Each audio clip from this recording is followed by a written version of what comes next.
Hello दोस्तों, आशा करता हूँ आप सब अच्छे होंगे। मेरा नाम है दिनेश पाटीदार और आज भारत के महान समाज सुधारक एवं आर्य समाज के संस्थापक महर्षि दयानंद सरस्वती की आज 200वीं जयंती पर उनके जीवन के विभिन्न पहलुओं के बारे में जानने का प्रयास करेंगे। तो बिना समय गंवाए स्टार्ट करते हैं आज का वीडियो लेक्चर। 19वीं शताब्दी में जब हम अपनी संस्कृति को पश्चिमी संस्कृति के सामने हीन एवं कमतर समझने लगे थे, इस समय एक महापुरुष का जन्म होता है जिन्होंने हमें आत्मसम्मान एवं पुनर्जागरण का मार्ग दिखाया। उनका नाम है स्वामी दयानंद सरस्वती। भारतीय राष्ट्रवाद के महापुरुषों में महर्षि दयानंद सरस्वती का नाम सर्वप्रथम और सर्वमान्य है। दयानंद जी के बचपन का नाम मूलशंकर था। मूलशंकर का जन्म गुजरात के मोरबी में टंकारा नामक स्थान पर 12 फरवरी 1824 में ब्राह्मण परिवार में हुआ। मूलशंकर के पिता अंबाशंकर मोरवी राज्य के प्रतिष्ठित राजकीय कर्मचारी और जमींदार थे।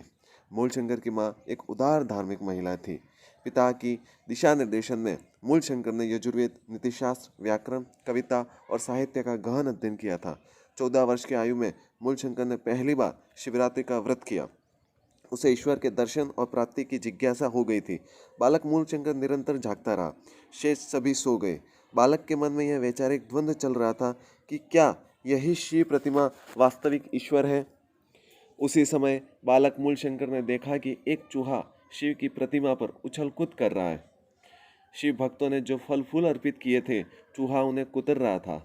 चूहा बहुत उत्पात कर रहा था। बालक की तार्किकता और विचारशीलता सक्रिय उठी। बालक के मन में संदेहपूर्ण प्रश्न उठा कि क्या यह शिव प्रतिमा ही ईश्वर है, और यदि यही प्रतिमा ईश्वर है तो इसे ईश्वर कैसे माना जाए जो खुद अपनी सुरक्षा नहीं कर सकता।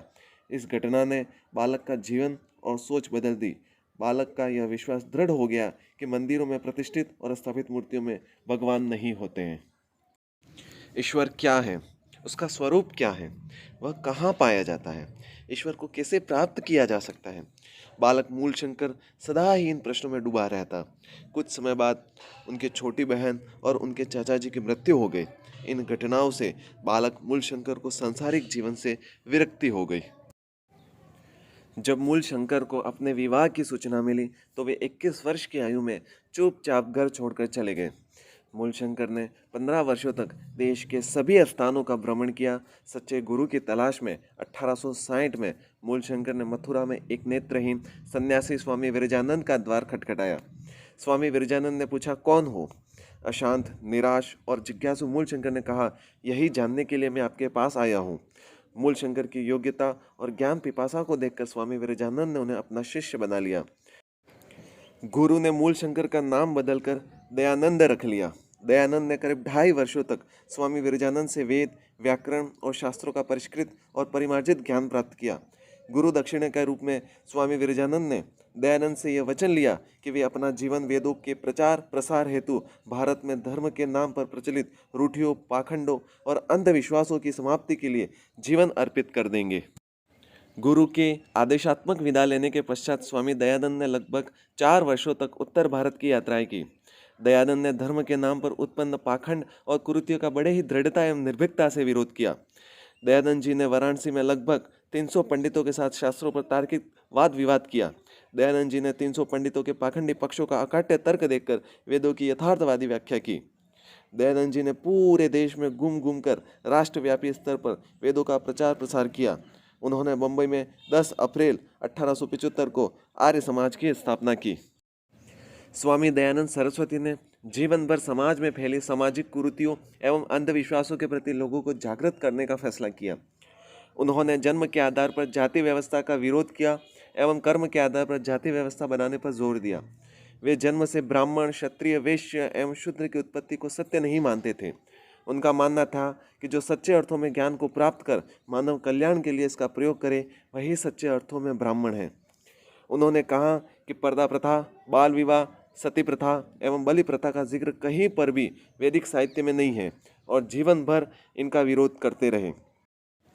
दलितों के उद्धार, स्त्रियों की शिक्षा, सती प्रथा एवं विधवा विवाह को लेकर दयानंद जी ने समाज में क्रांति पैदा की। उन्होंने स्त्रियों की शिक्षा एवं पुरुषों से समान अधिकार पर पुरजोर समर्थन किया। स्वामी जी का मुख्य उद्देश्य वैदिक धर्म एवं संस्कृति की पुनर्स्थापना थी। उन्होंने वेदों की श्रेष्ठता का दावा किया। उनका मानना था कि ईश्वर एक है एवं वह निराकार है, इसलिए मूर्ति पूजा निरर्थक है।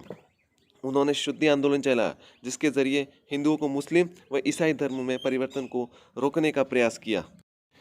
स्वामी जी ने अपने अंतिम समय में सत्यार्थ प्रकाश रच करके सामाजिक, धार्मिक एवं राजनीतिक क्षेत्र में क्रांति ला दी। सत्यार्थ प्रकाश की रचना उन्होंने हिंदी में की। इसमें उन्होंने लिखा कि ईश्वर, जीव, प्रकृति अनादि एवं अनंत है। ईश्वर के गुण, कर्म एवं स्वभाव भी अनादि एवं अनंत है। सृष्टि के नियम अटल, अटूट एवं सार्वभौमिक है और इन नियमों का नियंता परमात्मा है। उन्होंने बताया कि चमत्कार की बात करना कोरा अंधविश्वास है। महर्षि ने वेदों की ओर लौटने का नारा दिया। एक बार जब स्वामी जी जोधपुर प्रवास पर थे तो उनको यह आभास हुआ कि महाराजा जसवंत सिंह व्यसनों में लिप्त हैं। तो उन्होंने महाराजा की कड़ी व कटु निंदा की। उन्होंने कठोर शब्दों में महाराजा जसवंत सिंह को भोग विलास को त्यागने और संयम एवं मर्यादापूर्वक जीवन जीने का परामर्श दिया। महाराजा की एक वेश्या नन्ही जान ने कुपित होकर धोखे से दयानंद जी के भोजन में जहर मिलवा दिया। जोधपुर में इनका इलाज नहीं हो सका। उनके अनुयायी इनको अजमेर ले गए। 30 अक्टूबर 1883 को अजमेर में ही इनका निधन हो गया।